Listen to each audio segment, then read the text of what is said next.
Welcome to Trails from DuPage, where we will explore biking trails throughout DuPage County and the surrounding counties where trails connect.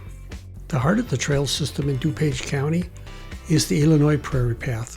It was one of the first rails-to-trail systems in the country, formed back in 1974.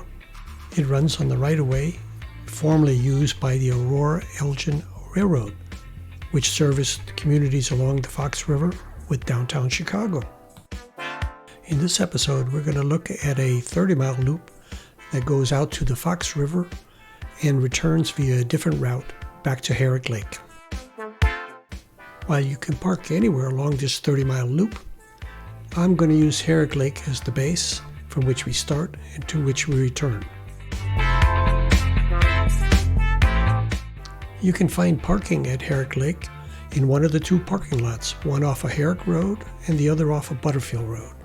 In either case, what you want to do is take a path that goes to the northwest corner of the Forest Preserve, which is the intersection of Herrick Road and Butterfield Road.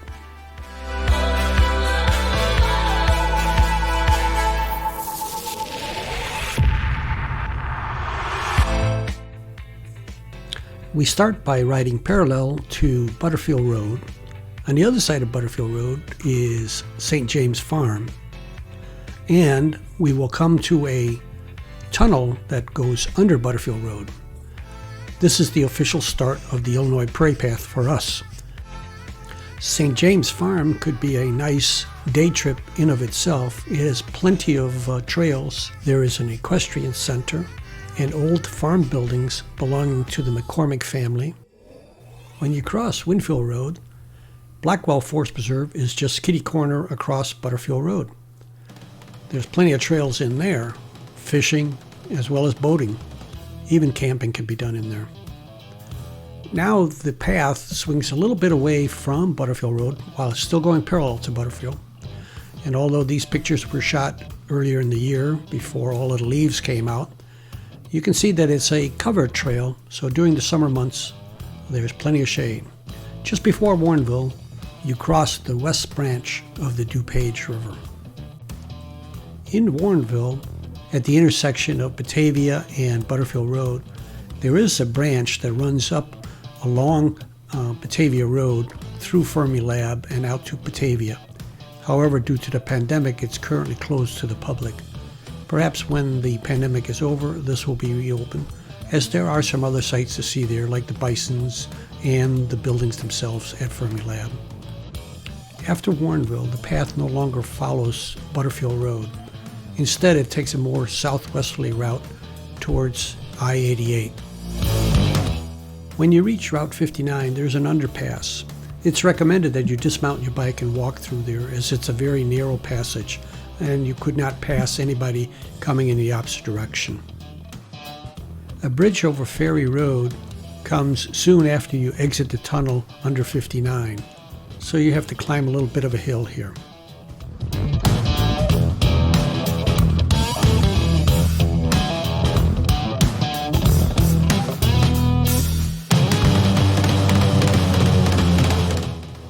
Just before you get to I-88, you'll reach a split in a path. You can either choose to take the path down towards Aurora or out towards Batavia. Today we're going to take the Batavia spur. The CN Railroad recently purchased the tracks, and with the increased rail traffic, crossing gates have been installed.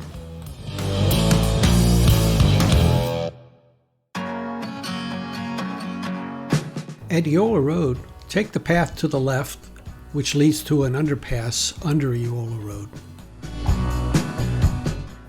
I-88 has an exit at Eola Road.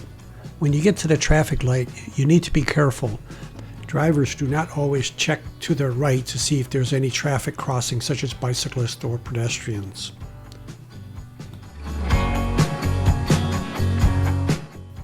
A sharp turn in the path marks the end of where we travel along I-88. We will now be heading northwest towards Batavia. At Bilter Road, it's difficult to see the oncoming traffic if you're following the path, so I'll typically ride out over the grass. But I also look back behind me because there's always a lot of traffic on this road, so it's good to check both ways. The Prairie Path continues into Kane County and is marked with a simple sign. Shortly after this point, you'll be reaching Butterfield Road. This is the only unprotected crossing in the entire 30-mile loop. There's no bridge, no stoplight, not even a crosswalk marked. After crossing Butterfield Road, you'll be traveling along the southwest border of Fermi Lab until you get to Kirk Road. The wooden boards on the Kirk Road Bridge makes it a little more difficult to pedal. You have to put in a little extra effort, but at least you don't have to fight the traffic.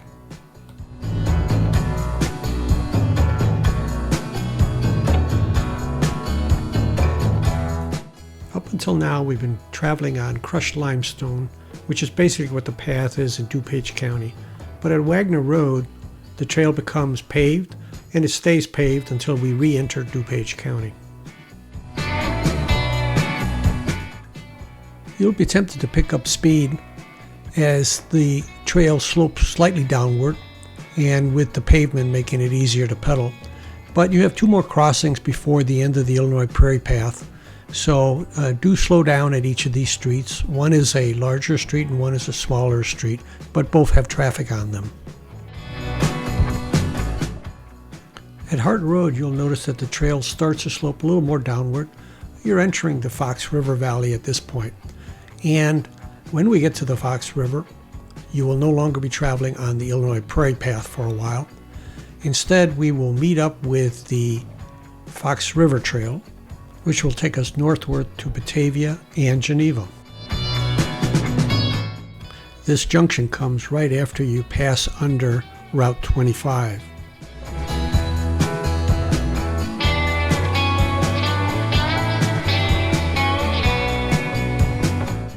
Next, you'll see a semi-barricaded entrance to a parking lot, which is Funway.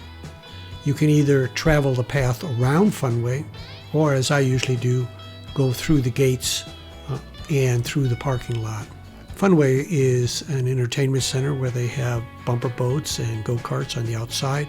The inside features bowling and arcade, and I think they may even have roller skating. I don't care for the regular path because I don't like going across the bridge behind Funway.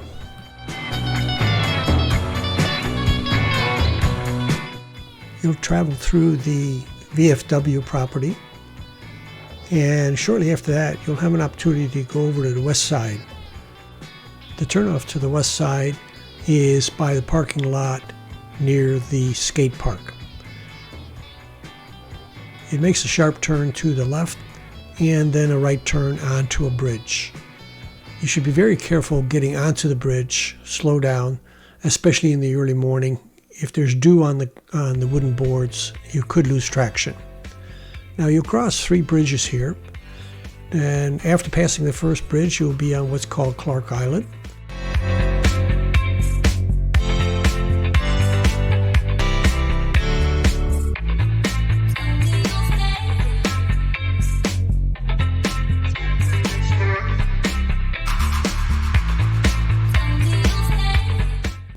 After the third bridge, you'll make a right turn. At this point, the trail continues on the pavement. There are markings there, indicating that this is a designated bike lane. Had you chosen to follow the East Side Trail, at Wilson Avenue, you would have come to a walking street that features a number of outdoor restaurants. Along the west side here, you do have the Batavia Creamery and ice cream store. Batavia, of course, is known as the windmill town, and you'll see a number of windmills on display. The old factory buildings are still here, but they've all been repurposed for office buildings, and I believe one of them is also the municipal police department. You can cross back to the east side via a trail here. I prefer the west side. I think it's a prettier trail. And we're coming up to the Depot Museum, which has interesting information on Mary Todd Lincoln and her stay in the area. As we make the turn around the Depot Museum, you may have noticed that the river is kind of a dead end here. A dam was built across the river to provide power for the various factories along the river. In addition to creating power for the factories, the dam also created a pool here which was used for skating back in the 1800s. That dam has now been torn down to kind of restore the river to its natural habitat. Like many of the cities and villages along the river, there are canoe and kayak places where you can put in and portage around the dams. When you get to Fabian Parkway, it's an underpass, but the trail does become a little bit curvy and it does slope down, so you could have a tendency to pick up speed. It's difficult to see people walking in the opposite direction, so you're best off keeping a good eye out and slow down. You will come across a small wooden bridge, and when you pass that, you're actually entering the Colonel Fabian estate. His house today is now open as a museum, and it's actually a Frank Lloyd Wright house. Also on the property is a Japanese tea garden, as well as cages that were used to house his own little zoological exhibits. The West Side Trail ends here at the Fabian Estate. You'll return to the East Side Trail via a newly built bridge, which crosses a small island that has a lighthouse on it. The lighthouse was built by Colonel Fabian to help his friends learn how to navigate boats. This is not the original lighthouse. It has recently been rebuilt. The previous one was torn down. I'm not even sure that was the original one. But nonetheless, it was an original feature of the Fabian estate. Another structure you'll notice as you cross the bridge is a windmill in the background. This is a demonstration windmill. I believe it's open on the weekends. I'm not sure of the hours. You may have to check in on that yourself. But it also belonged to the Fabian estate. If you're a canoeist or kayaker, you would find the river going underneath this second bridge quite challenging, but a lot of fun, as the current is deceivingly strong right under the bridge. After crossing the river, we rejoin the East Side Trail and make a left turn towards Geneva. At this point, you get a closer look at the windmill. An interesting note about the title Colonel Fabian. Colonel was bestowed upon him because of his civic contributions to Batavia. Not long after you enter the wooded section just ahead on the trail will begin to wind and slope slightly downward. At this point, it's a good idea to be a little cautious. I have personally fallen in this area. As the trail winds and serpentines around, it will eventually come to a bridge with the wooden trestles. Then this is where I fell as my bike lost traction. Since then, they have installed friction strips and made it safer to cross. But still, it's better to be cautious right at that area. As you round the Geneva sewage treatment plant, you see the Northwestern Railroad tracks ahead of you. Below the railroad tracks is a pedestrian bridge which will take you to downtown Geneva and all the shops there. We enter Geneva proper as we cross the bridge onto Island Park. On Island Park there is a playground for the children, but there's also a pavilion that I believe has bathrooms as well as a drinking fountain on the outside. This could be a useful place for a rest stop.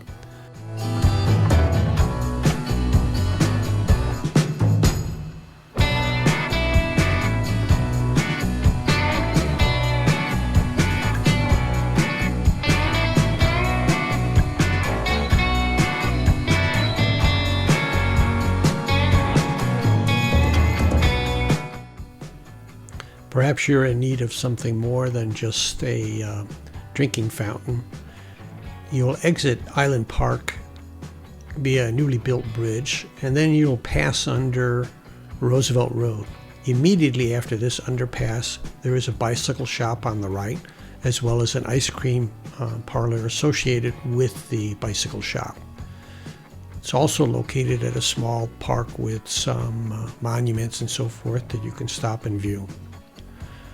This is located right at the Geneva Dam. Many times you'll find fishermen either at the dam or in the river below the dam. Just after you pass the dam, the trail turns to the right, up and onto a double-wide sidewalk along Route 25, where it will pass 5 or 6 houses before returning down to the river. This will be the last section of the river that we will see on this part of the trip. It is a beautiful view. You have just about reached the halfway point on the 30-mile loop. When you reach the woods section up ahead, you are just about ready to make a right turn. It comes after passing this bridge. This is a bit of a tricky turn, as it's a sharp right with a very uphill section. If you're in a low gear, you could flip the bike backwards. If you're in a high gear, you could stall out. You may want to stop, get off, and walk up to Route 25. Even if you manage to pedal your way up to Route 25, be sure to stop here. There's always a lot of traffic on Route 25. Technically, at this point, we are back on the Illinois Prairie Path. The sign says you should walk your bike up this ramp. It is possible in lower gear to pedal your way up. Once you get to the top, you will be joining a paved path which continues to go slightly uphill, so it's a good idea just to stay in low gear.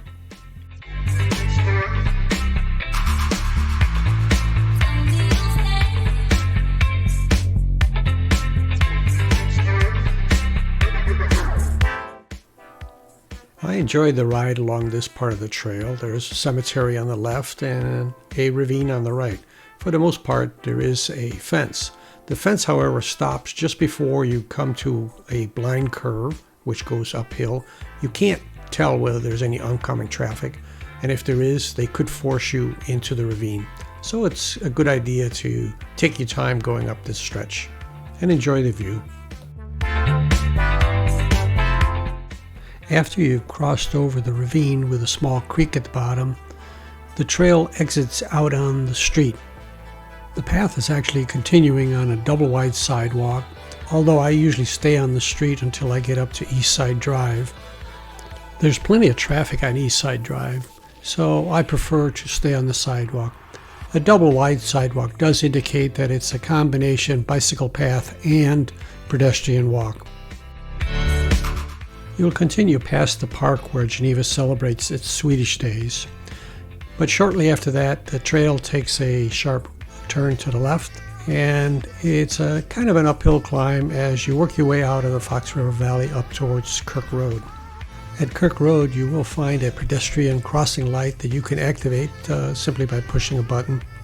But be a little bit careful. Sometimes cars don't see the light or they ignore it and run right through it anyway.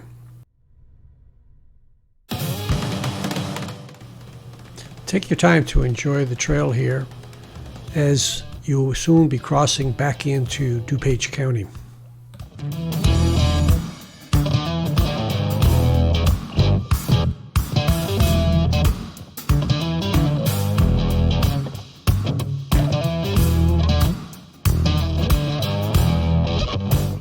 Once you cross Couts Road, you will be entering DuPage County.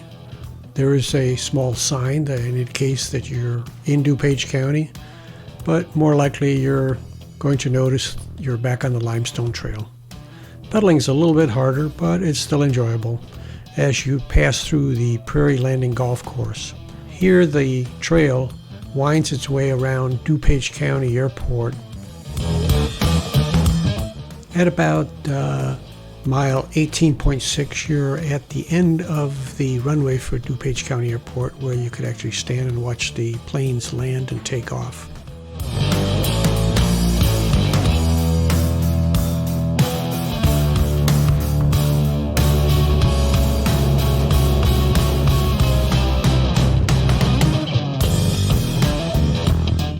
When you cross Crest Road, you'll be leaving Geneva.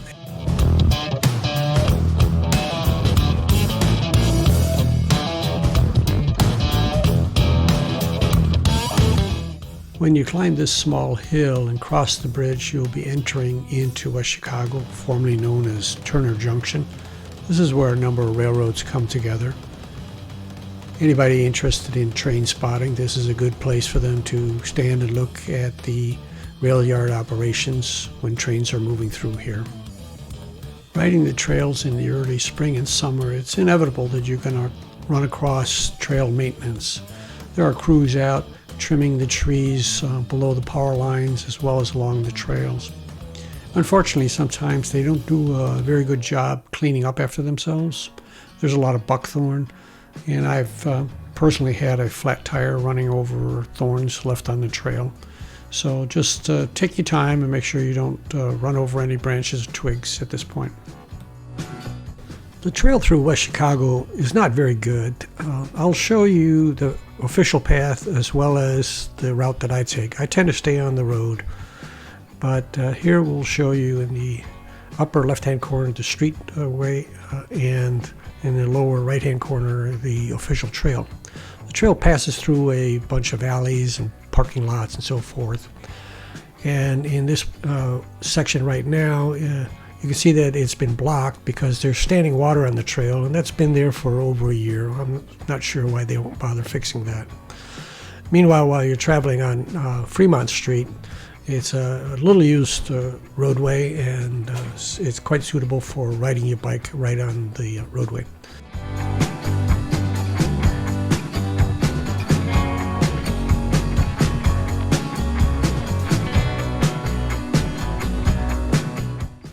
The two trails do merge here. The official Prairie Path Trail continues on the sidewalk.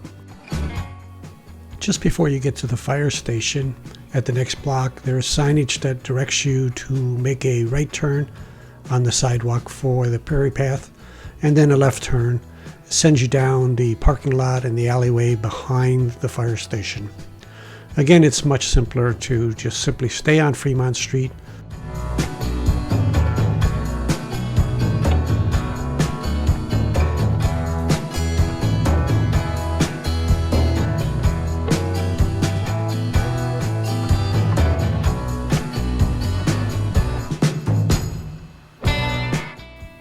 At the stoplight at Washington Street, Fremont becomes Main Street. You can stay on Main Street all the way until 59.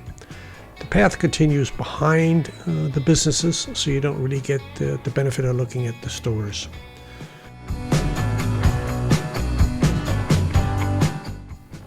At the freight depot, the path runs just behind the depot museum, and of course the roadway runs right in front, so they're basically running parallel.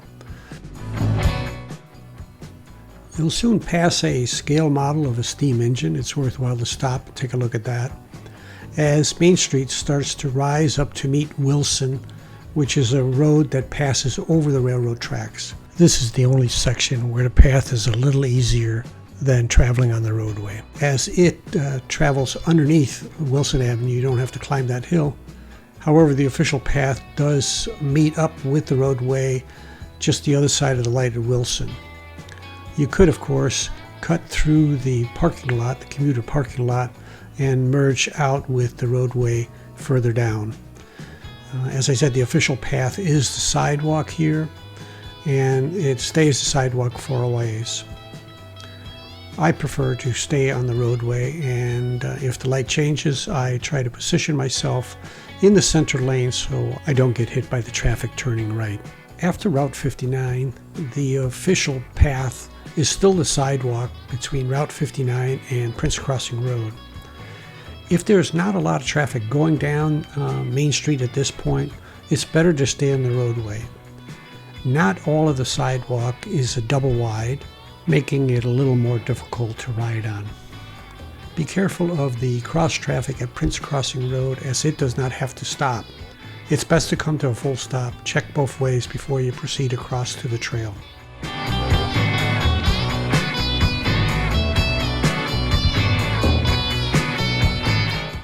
You'll leave West Chicago and enter Winfield once you pass through the High Lake subdivision.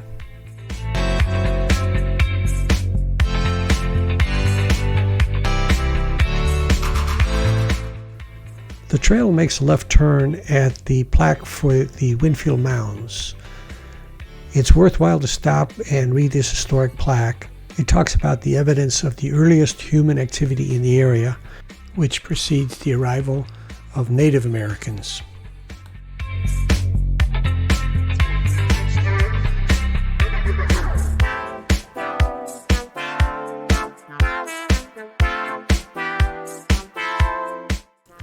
Right after you cross Klein Creek, the trail will merge up with Winfield Road at Winfield Road and Geneva Road. You may be tempted here to cut across Winfield Road, but it's actually easier and safer if you just go up to the light and cross there.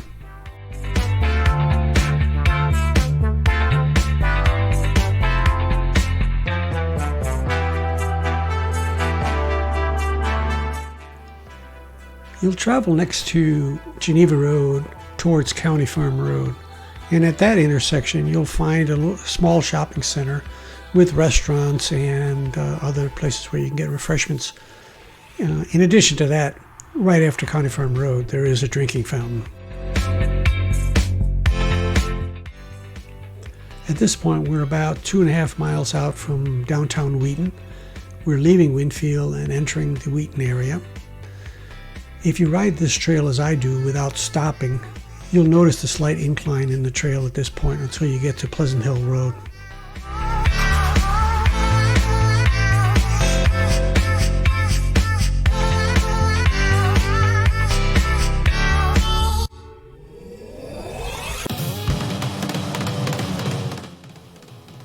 From the intersection at Jewell Road and about a half a mile due east is Cosley Zoo. It's a nice place that you could bring the kids on another day, but we'll continue towards Wheaton, and at this point we're about 1.5 miles out from the downtown area.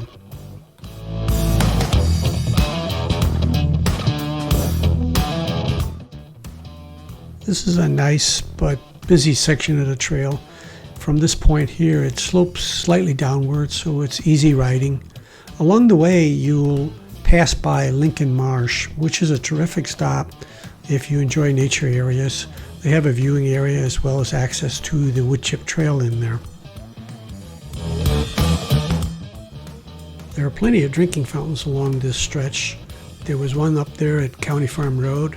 Now there's another here at Lincoln Avenue at the playground.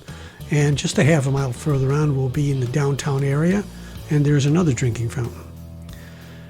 You'll climb a small hill to a bridge that will take you over the Northwestern Railroad, and then on the other side you will come down to the zero marker for the entire Illinois Prairie Path trail system. All mileage markers on the path are measured from this location. If you're not planning to stop here for a rest, you may be tempted as you're gliding down this path to shoot right out over Liberty Drive.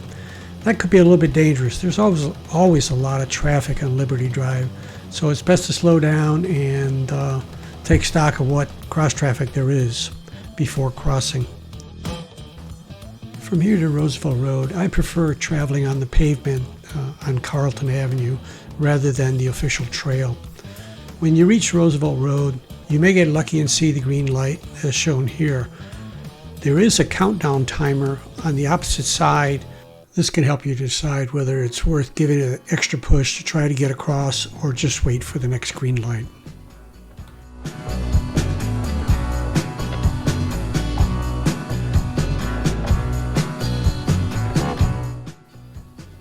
As you ride these trails, don't get too wrapped up in your biking speed and all that stuff. Take time to appreciate the nature. There is a lot of beautiful flora and fauna along the way. It's not uncommon to see deer and other animals. You're in the home stretch and approaching one of the last tricky crossings, which is Orchard Road. The stop sign on the one side is very close to the path. On the other side, the road takes a turn. So drivers are pretty eager to step on the gas, so be aware that they may not stop for you. We're approaching Weesbrook Road. If you started your trip at Herrick Lake, you'll be making a left turn here. If you parked at some other location, you should go straight across and continue on the path.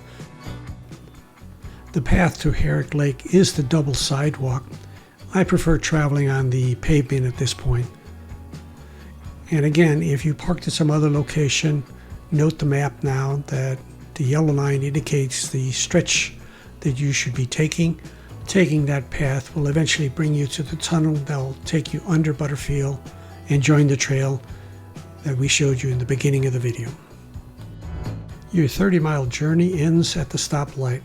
Just kitty corner from here is the Herrick Lake Forest Preserve, and your trip is over.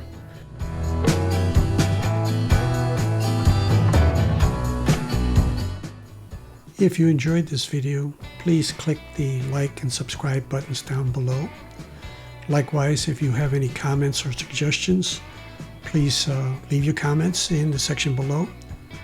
This will help me to make better videos in the future.